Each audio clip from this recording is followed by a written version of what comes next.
Just Easy English podcast. Hey, everyone. Welcome back to Just Easy English. I'm Mark. And I'm Hazel. We're so glad you're here with us today. Today, we're talking about something super important: polite phrases in English.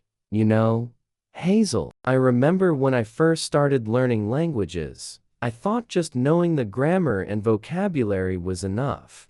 Oh, I know exactly what you mean. But politeness can make or break a conversation, right? Whether you're at work, meeting new friends, or just ordering coffee, using the right polite phrases makes everything smoother. Exactly. So today, we've got 25 essential polite phrases that'll help you sound more natural and respectful in English. Are you ready? Let's get started. Okay, let's start with the absolute basics. These are phrases you'll use every single day. Number 1 is please. Simple, right? But it's so powerful. When you add please to any request, you immediately sound more polite and respectful. For example, instead of saying pass the salt, you say, could you pass the salt, please? It's a small word, but it makes a big difference. Next up, excuse me. This one is so useful. You use it when you need someone's attention or when you need to get past someone. Right. Like at a crowded cafe. Excuse me, is this seat taken? Or if you need to squeeze past someone, excuse me, may I get through? Number 3 is thank you. Now, everyone knows this one, but here's the key: be specific when you can. Don't just say thanks. Try thank you for helping me with that report or thanks for waiting. That's a great point. It shows you really noticed what they did. And that brings us to number 4, you're welcome. Yes, when someone thanks you, you're welcome is the classic response. Some people say no problem, but that can sound a bit casual or even dismissive in formal situations. Exactly. You're welcome always works at the office, with your boss, with new people you meet. And number 5, I'm sorry. This is different from casual phrases like my bad. When you say I'm sorry, it shows genuine regret. For instance, if you're late to a meeting, I'm sorry I'm late. The traffic was terrible. It acknowledges the impact on others. Now let's talk about asking for things politely. This is where a lot of learners struggle. Number 6 is, could you? This is much better than, can you? It sounds less demanding. Great example. Could you help me with this project when you have time? Versus, can you help me? See the difference? Huge difference. Number 7 goes perfectly with this. Do you have a moment? Always check if someone's available before launching into your request. Yes. Do you have a moment to discuss the presentation? Shows you respect their time. You're not just assuming they're free. Number 8, let me know. This is so useful for staying updated without sounding pushy. Please let me know when you finish the draft. It's polite because you're leaving it open for them to respond when they're ready. No pressure. Here's a really polite one. Number 9, if it's not too much trouble, use this when you know you're asking for a favor. Perfect example. If it's not too much trouble, could you send me that file by Friday? You're acknowledging that they might be busy. And number 10, whenever you have a moment. Similar idea. Whenever you have a moment, could we chat about the schedule? Both of these phrases show you understand they have other priorities. That's considerate. Let's move to some phrases that show extra respect and kindness. Number 11 is after you. This is such a nice gesture when you're walking through a door or getting in line. After you, please. It shows good manners and consideration. Very simple, but effective. Number 12, pardon my interruption. Use this when you need to break into a conversation. Right. Pardon my interruption, but I have an urgent question about the client meeting. It acknowledges that you're interrupting. Number 13 is I beg your pardon. This is for when you didn't hear something or need clarification. Important note. Say it with the rising tone, like a question. I beg your pardon? It's more formal than what or huh. Much more polite. Now, number 14. Please allow me. This is quite formal, great for professional settings. Please allow me to explain the situation, or please allow me to introduce myself. It's respectful and a bit old-fashioned, in a good way. Number 15. It would be my pleasure.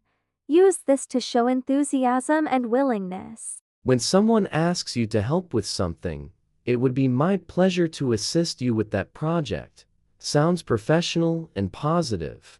And number 16. I appreciate your understanding. This is perfect when there's an inconvenience. Like when a restaurant is out of something. We're out of the salmon today. I appreciate your understanding. Thanks them for being patient. Okay, this next section is crucial: how to disagree without being rude. Number 17. I'm not so sure that's a good idea. Much gentler than, that's a bad idea, right? Absolutely. I'm not so sure that's a good idea. Maybe we could try a different approach. You're offering an alternative, not just shutting them down. Number 18 is, with all due respect. Be careful with this one. Yes, don't use it in a sarcastic way. Use it genuinely. With all due respect, I have a different perspective on this matter.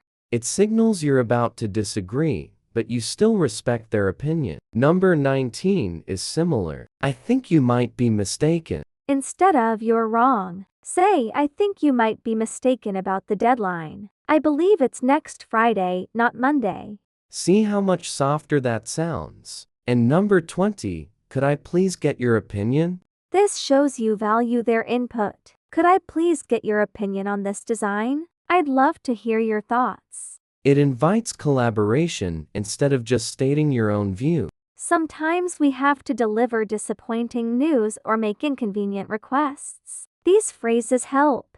Number 21, I'm afraid that this expresses regret before bad news. I'm afraid that I can't make it to dinner tonight. Something came up at work. You're showing you're sorry about the situation. Number 22, regret to inform you. This is more formal, often used in business. I regret to inform you that your application was not successful this time. It's empathetic and professional. Number 23, I understand this might not be ideal.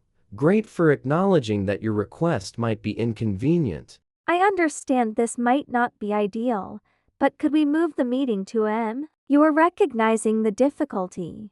Number 24, that means a lot to me. Use this to show deep appreciation. When someone does something really thoughtful, your support during this project means a lot to me. Thank you. It's heartfelt. And finally, number 25, I would be grateful if, or I'd appreciate it if. These are perfect for polite requests. I would be grateful if you could review this document by tomorrow. Or more casual, I'd really appreciate it if you could help me move this weekend. Okay, let's do a quick practice. Mark, imagine you need to ask your boss for time off.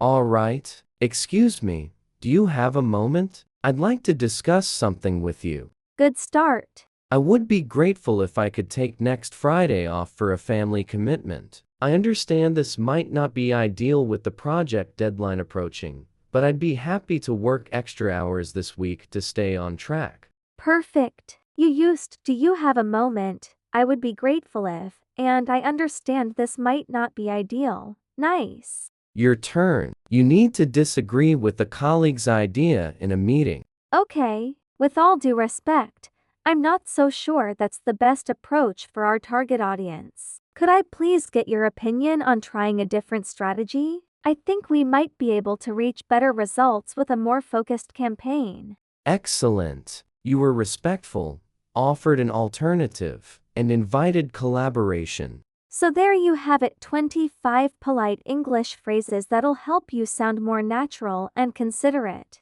Remember, the key is practice. You don't need to use all of these in one conversation. Just start with the few that feel comfortable. Exactly. Maybe this week, Focus on could you and I'd appreciate it if in your daily conversations. And here's a pro tip. Pay attention to how native speakers use these phrases in movies, TV shows, or podcasts. You'll start to notice patterns. That's such good advice. Also, don't worry if it feels awkward at first. The more you practice, the more natural it becomes. Before we go, let's recap our top 5 favorites. Number 1. Please adds politeness to any request. Number 2. Could you makes requests sound less demanding. Number 3. I appreciate your understanding, great for inconvenient situations. Number 4. Not so sure that's a good idea, disagree politely. And number 5.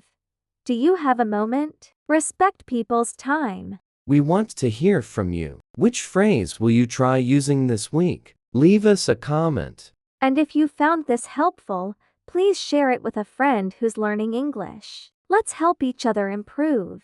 Thanks so much for listening to Just Easy English. Keep practicing, stay positive, and remember, every conversation is an opportunity to improve. See you next time. Goodbye. Goodbye.